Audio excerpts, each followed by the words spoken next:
আসসালামু আলাইকুম বন্ধুরা, এই যে দেখছেন বরবটিগুলো, এগুলো কোনো বাজার থেকে কিনে আনা বরবটি নয়। এগুলো হচ্ছে আমার ছাদ বাগানের বরবটি। সামান্য যত্ন আর সঠিক পদ্ধতি অনুসরণ করে কিভাবে আমি এত সুন্দর বরবটি ফলিয়েছি, আজ পুরো প্রক্রিয়াটি আপনাদের সঙ্গে শেয়ার করব। তার আগে আমি বরবটিগুলো আপনাদেরকে দেখিয়ে নিচ্ছি।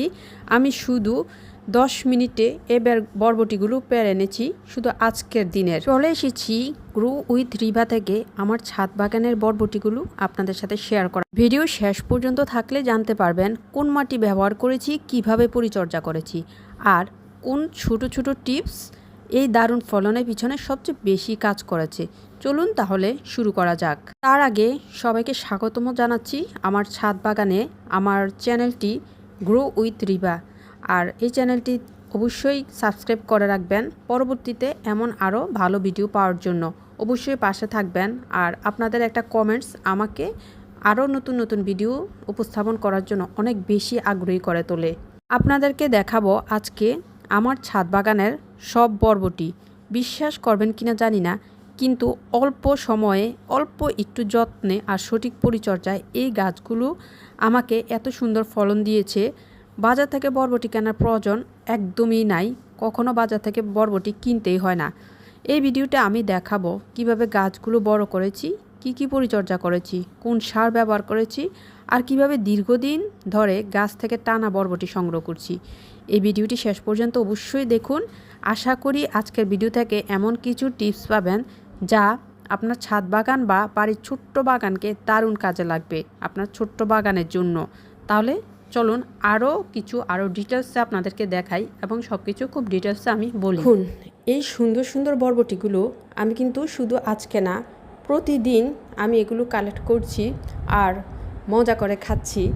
আর তাই ভাবলাম আপনারাও যদি এমন করতে পারেন তাহলে অবশ্যই ফরমালিন ছাড়া বিষমুক্ত সবজি খেতে পারবেন সব সময় আর সব সময়ের জন্য।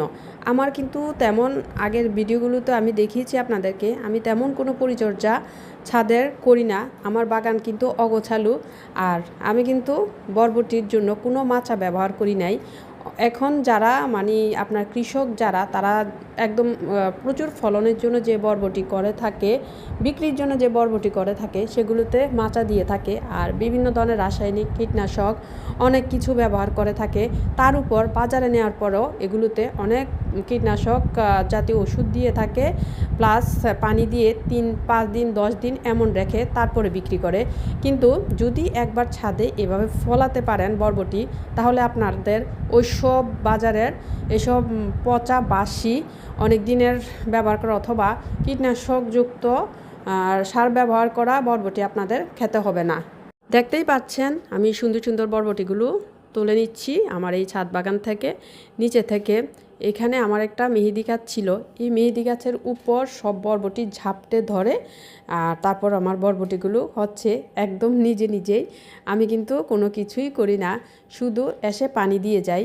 এই যে দেখুন ছাদ বাগান থেকে সংগ্রহ করা আরও অনেক বরবটি, এগুলো নিয়ে আসছি। প্রতিদিন আমি যখন ছাদে যাই, আমার এই ছোট্ট বাগান, আমার বাগান তো বেশি বড় না, আপনারা দেখেছেন তো, আমার এই ছোট্ট বাগান থেকে আমি প্রতিদিন 15-20টা করে বরবটি নিয়ে আসছি এবং 2 দিনের বরবটি একসাথে করে আমি রান্না করতে পারছি। কখনো মাছ দিয়ে রান্না করছি, কখনো আবার ভাজি করে খাচ্ছি। আবার জানেনই তো বরবটির ভর্তা কিন্তু অনেক বেশি মজা মাছ দিয়ে।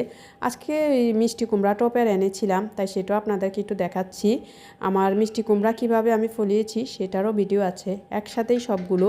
যদি দেখেন আমার ভিডিওগুলো তাহলে বুঝতে পারবেন আমি কত সহজে, কত সিম্পলভাবে প্রতিদিন বাজার না করে ভালো ফ্রেশ সবজি খাচ্ছি ছাদ বাগান থেকে উঠিয়ে এনে। ভিডিওগুলো দেখলে অবশ্যই আপনারা বুঝতে পারবেন। খাবারের কথা আসে, তাহলে খাবার হিসেবে আমি যা দেই সেটা হচ্ছে, শুধু আমি সব ভিডিওতে একটা জিনিসে বলি খাবার হিসেবে দেওয়ার জন্য, সেটা হচ্ছে কিচেন ওয়েস্ট, তরকারি বাছা।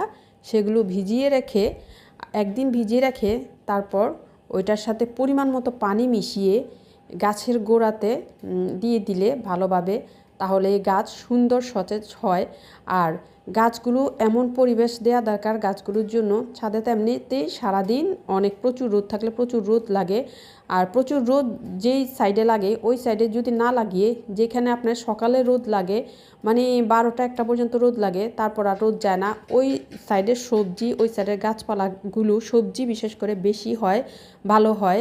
আর যেগুলোতে সারাদিন মানে যতক্ষণ সূর্যের আলো থাকে ততক্ষণই রোদ লাগে ওইগুলো হচ্ছে আপনার বড় ধরনের গাছ, পেঁপে গাছ জাতীয় অন্যান্য গাছ, ওইগুলোতে সারাদিন রোদের প্রয়োজন হয়। কিন্তু এসব সবজি যেগুলো এগুলোতে কিন্তু সারাদিন রোদের প্রয়োজন হয় না, শুধু সকাল টাইম যেই সাইডে রোদ লাগে সেই সাইডে দিলে অনেক বেশি ভালো হয়।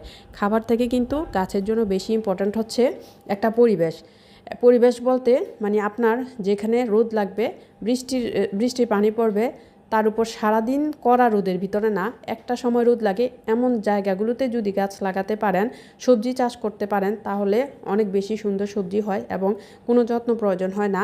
এগুলো আল্লাহর প্রাকৃতিকভাবেই কিন্তু বেড়ে ওঠে। রোদের সময় রোদ পায় অল্প, আবার বৃষ্টির সময় বৃষ্টির পানি পায়, এগুলো বৃষ্টির পানি পেয়ে সুন্দর সুন্দর সবজি হয়ে ওঠে। আমি যতগুলো আপনাদেরকে দেখাচ্ছি ভিডিও, আমি কিন্তু কোনোটাতেই কোনো পানি ছাড়া ওইরকম তেমন কোনো কিছুই আমি কোনো রাসায়নিক সার ব্যবহার করি না। সবগুলো ভিডিওতে আমি বলে থাকি কোনো সারের কাছেই আমি যাই না, আমি শুধু কিচেন ওয়েস্ট ব্যবহার করি।